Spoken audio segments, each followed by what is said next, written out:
This is Joseph Padoe's Apostolical Miracle Revival, bringing you the message of peace, joy, and salvation. Jesus Christ the same yesterday, today, and forever. Father, I pray for all those who are listening to this cassette. Righteous Father, let your Holy Spirit come upon each and every one of them. Lord, I ask you that you will help them, save them, deliver them from sickness, disease, and Satan. Let them know the joy of your salvation. Oh Father, open their understanding that they may be able to understand your word. Bless them, Jesus.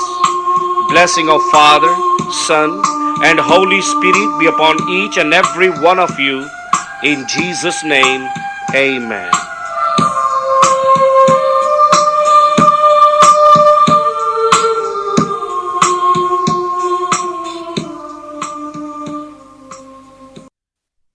Genesis chapter 46. Last week we read how the brothers came back to Jacob and told him that your son Joseph is alive and he is the prince of Egypt. And Jacob did not believe the words of his sons, but when he saw the wagons driven by Egyptians coming to get Jacob, then he believed, yes, his son is alive. We read chapter 46. Israel took his journey. And when the Bible says Israel, he means Jacob, whose name God changed into Israel. And Israel took his journey with all that he has and came to Beersheba and offered sacrifice unto God of his father Isaac.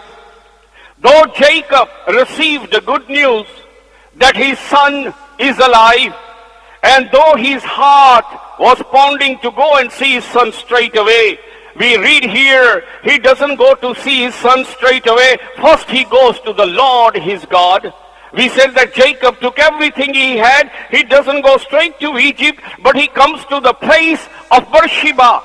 And that is the very place where Abraham also offered sacrifice to the living God.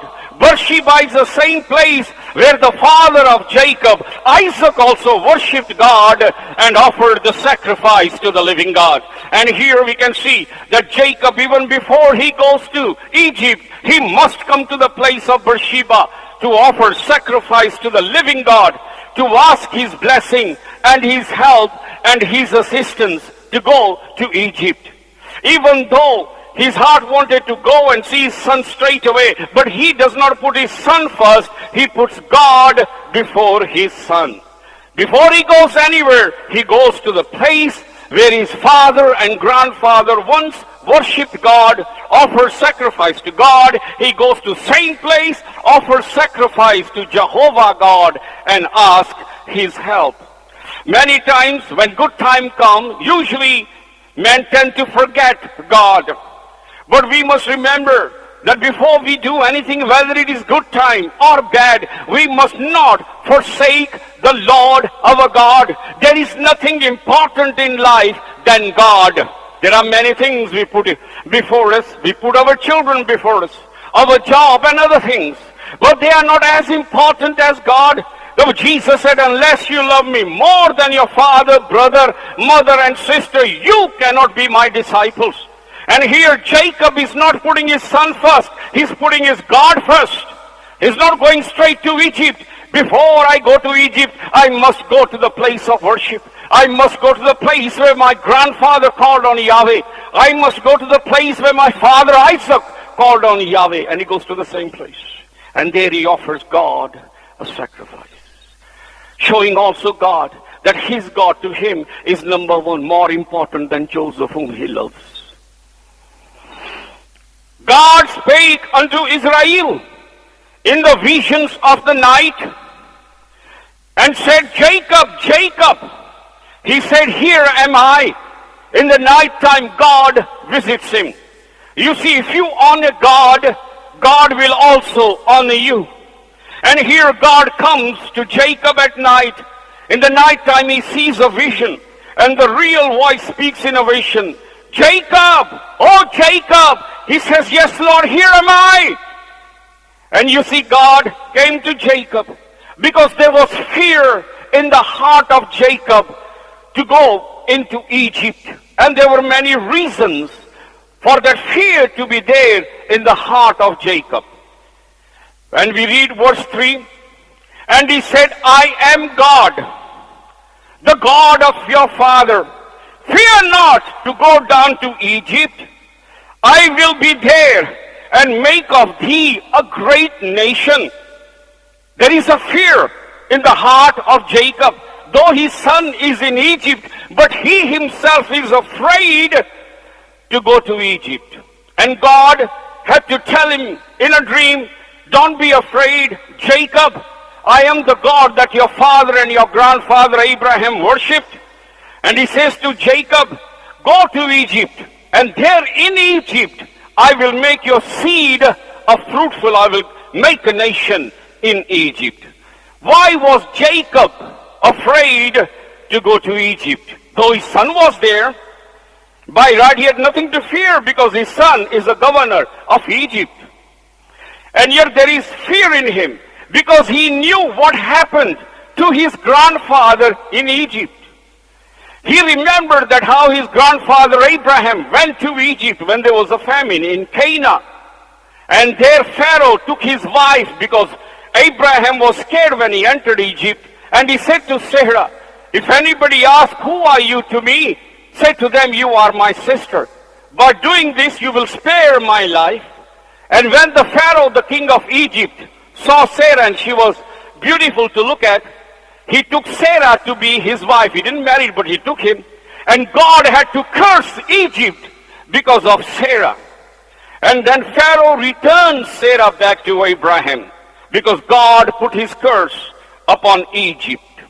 And Jacob knew what happened in Egypt with his grandfather Abraham. And there was another why he was afraid. God also told in Genesis, if you read back the life story of Isaac, God spoke to Isaac and God said to Isaac, don't go to Egypt. Jacob is confused. My father was told, don't go to Egypt. My grandfather made a mistake. He nearly lost my grandmother to Egyptians. And God had to fight. And then there was a third reason for the fear. That's why God said to Jacob, don't be afraid. There was this fear. And the third fear was this. He probably also remembered what God said to Abraham and how Abraham prophesied. And God said to Abraham that your seed will go into a strange country and they will be as it were oppressed for 400 years. And then I will bring them back. So putting all these things together, you can understand why Jacob is afraid, even though his son is there, to go to Egypt. He wants God's advice. He wants reassurance from God, even though his son is there, who hasn't seen for many years. But still, he is not going to move till God gives him advice what to do. Oh Lord, I fear. I'm confused. My grandfather had a problem in Egypt. You told my father not to go there. And you told my grandfather that his seed will be oppressed in this strange country. And you see, in verse 3, God had to speak to Jacob. And he said, I am God, the God of your father. Fear not to go down into Egypt. Now God gives his seal of approval. Jacob, do not be afraid. It is my will. I want you to go to Egypt. God is a master. And God can change plan. He doesn't work according to human plans. And here God now changed his plan. He told Isaac not to go there. Abraham had a problem, but to this man he said, go, it's the right time now. He's going to sustain the Jewish race in Egypt. And in Egypt, he's going to make them into a vast and multitudes of people. That God is going to give increase to his people, and they will multiply in Egypt. And that's why God said, Jacob, go there. In Egypt, I'm going to make you a big people. I will also surely bring thee up again, and Joseph shall put his hand upon your eyes. Two promises. Number one, he says, I'm going to bring you back again to this land. And he said, your son Joseph will also put his hand on your eyes. Now you see, Jacob did not thought that one day he would leave the land of Canaan, the very promised land where his grandfather Abraham and father Isaac walked. He thought that he would die in that land, be buried near the graves of his father and grandfather. But you see here, God is giving him the promise, Jacob, you will come back to this land. And that's exactly what happened. Jacob died in Egypt, but his body was brought back to the land of Israel or Canaan. That's where he was buried. See, God's promise, Jacob, I'm going to bring you back. Even if I have to bring your dead body, you coming back to the land of Canaan. And that's exactly what happened. We're going to read in future chapters that Jacob dies in Egypt, and yet his body was taken from Egypt to be buried in the land of Canaan beside the bodies of Abraham and his father Isaac. And here you can see the second thing, that God is giving the vast promises. And remember what happened. Remember, these chapters are also talking the future prophecies about Christ and about the church. God is saying to Jacob, go to Egypt, and in Egypt I'm going to multiply, and you will become a great nation. And that's exactly what happened. Here Jacob represents the church. And here God is saying that his church will vastly increase among the Gentiles, not among the Jews. He was not to be multiplied in Canaan, but in Egypt. It is in Egypt that they will grow and grow and grow. That's exactly what happened to the Christian church. After St. Paul died, the Europe was evangelized, and multitude of Europeans turned to God. And they took the gospel to Africa. They took the gospel to India. And now gospel is spread among all Gentile nations. And church has increased in Gentile nation and not in Israel. And that's what God was showing. The church will increase in Egypt, not in the land of Canaan, where it originated.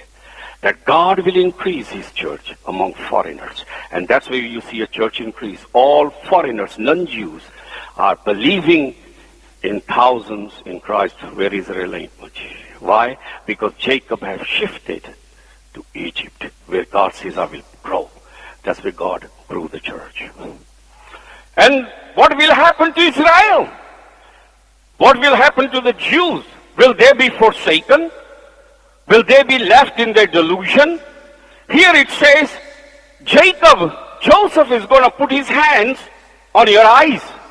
And here God was predicting that it is Christ who will open the eyes of the Jews to see Messiah and to realize that this Jesus of Nazareth, who was crucified 2,000 years ago, was not just a good man or a prophet, but he was their Messiah.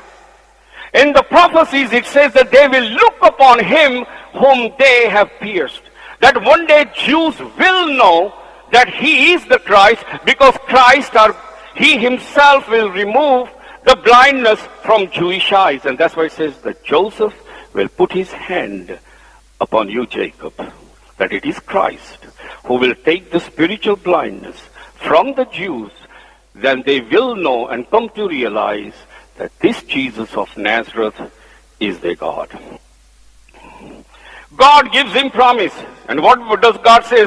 Verse 4 again, I will go down with thee. The God that we worship is the traveling God. When they came out of Egypt, he traveled 40 years with his people in that jungle. This God is wherever you are. He says, Jacob, go to Egypt, I'm going with you. You are not going there on your own, I'm going with you. And thus we have a great promise in Jesus. Jesus promised that he will not leave us alone. If you go to India, he's going with you.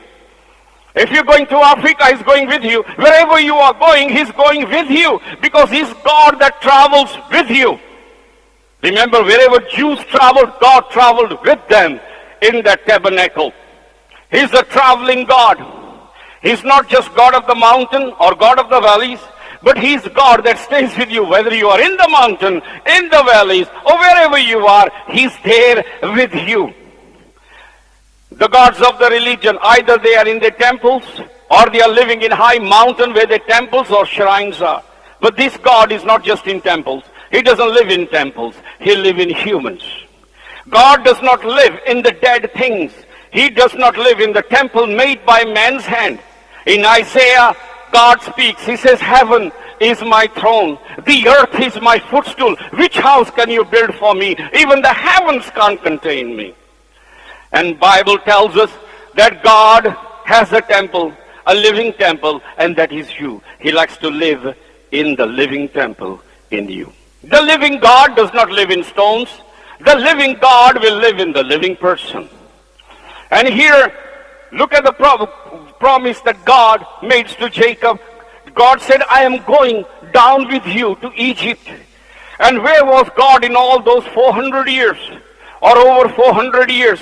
Was he in Israel? No, he was in Egypt with his people. Even though they went through suffering, even though they went through troubles, and many times they thought that God of Israel has forsaken them, when all the time he was there with them. What does he say to Moses? I have heard the cries of my people, and I have seen the suffering they are going, because he was in Egypt with them. Your God is where you are. Wherever you go, he's there with you. Jacob, don't be afraid. I'm going with you. I have also packed my bag. God says, don't worry. I'm going with you to Egypt. Go, Jacob. I'm with you. And I will go with you. And now you see, Jacob can go to Egypt with full confidence, knowing, number one, God approved. Number two, God commanded him to go. Number three, God made a promise. I will bring you back. And also God made a promise. I'm going to go with you, Jacob, to Egypt. And now Jacob can go to Egypt with peace in his heart and mind. All the fears that Jacob had are gone, because God told him to go to Egypt. And he knew, as if God has told him, it's good enough for me, everything will be okay. Verse 5, Jacob shows a great faith. Jacob rose up from Beersheba, and the sons of Israel carried Jacob their father and their little ones and their wives into the wagon which Pharaoh has sent to carry them. And they took their cattle, their goods, which they had gotten in the land of Canaan, and came into Egypt.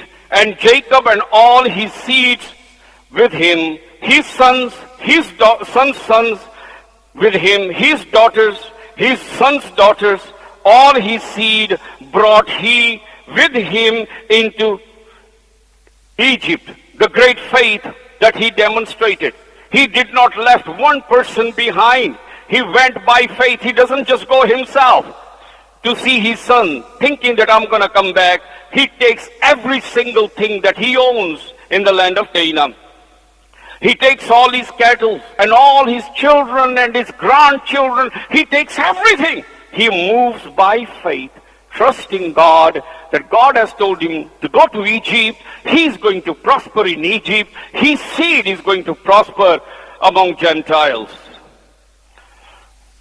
So we read that further on. We are not going to read. It just says all the children that went with Jacob to the land of Egypt.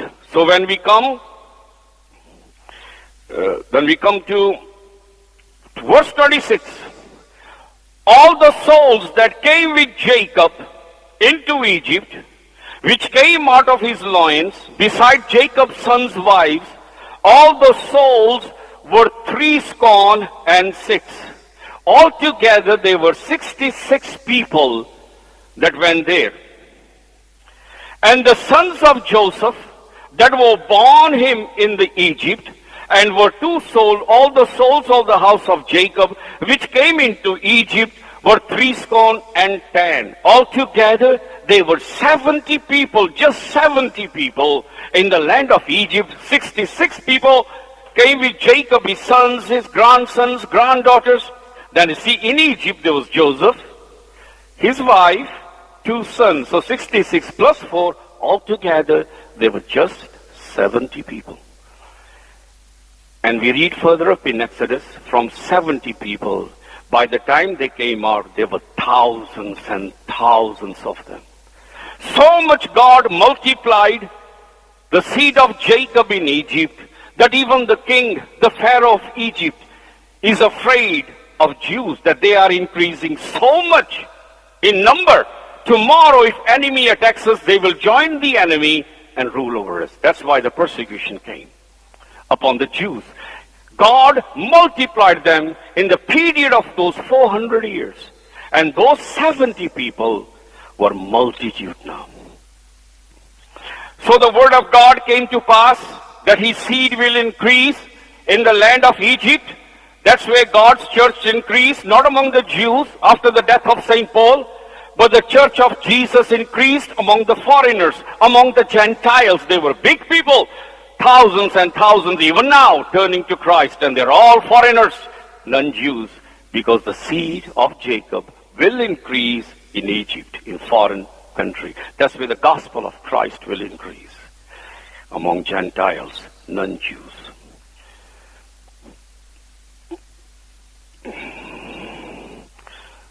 Joseph made ready, verse 28, and he sent Judah before him unto Joseph to direct his face unto Goshen. That's a part of Egypt which was more prosperous than any other part.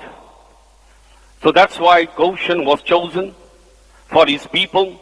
All the souls of the house of Jacob, 28. And he sent Judah before unto Joseph to direct his face unto Goshen. And they came in the land of Goshen. Now here Jacob sends Judah to speak with Joseph and to direct the way to the land of Goshen. And it was fit for him to choose Judah to show the way, because Judah was there to show the way to Goshen. Because Judah represents Christ again. Because Jesus came from the lineage of Judah. As Judah directed, so Jesus directs the way. He said, I am the way. And Joseph made ready his chariot, went up to meet Israel his father, and to Goshen, and presented himself unto him. He fell on his neck, and wept on his neck a good while after long, long time. Joseph is now 37 years old. And he left home, or was sold when he was only 17. He comes in the chariot to see his father. He greets his father, and both of them cry on each other's neck for a long time. Israel said unto Joseph, Now let me die, since I have seen your face, because you are yet alive. Joseph said unto his brethren and to his father's house, I will go up and show Pharaoh, and say to him, My brethren, my father's house, which were in the land of Canaan, are come unto me. And the men are shepherds, for their trade has been to feed cattle, and they have brought their flocks, and their herds, and all that they have. It shall come to pass, when Pharaoh shall call you, and say to you, What is your occupation? That you shall say, Your servant's trade has been about cattle. From our youth, even until now, both we and also fathers, that you may dwell in the land of Goshen. For every shepherd is an abomination unto the Egyptian. Jacob came to Egypt. He lived in the land of Goshen in Egypt. So did his brothers. And Joseph is thinking about the purity of his people. He does not want his people to be corrupted. And he said to his father, I will go to Pharaoh and show myself, and say to Pharaoh, My brothers and my father has come from the land of Canaan, and they want to live in the land of Goshen. And he said to his father Israel, that when the king asks you, what do you do? What is your occupation? Tell them, which was true, that we are just shepherds looking after sheep and cattle. Because Egyptian counted sheep as unclean animal. So that is why they will let you stay in the land of Goshen, because they don't like those who were shepherd or looking after sheep, counting them as unclean. So they can stay separate from the other Jews, from the other people of Egypt.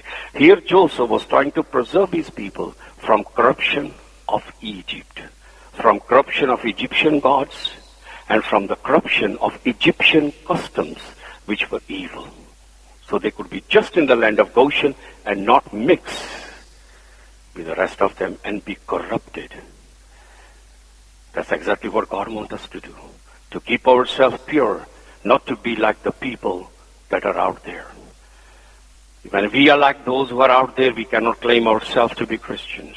God has chosen you to be a people who are His, who are holy, who are His priests and His ministers.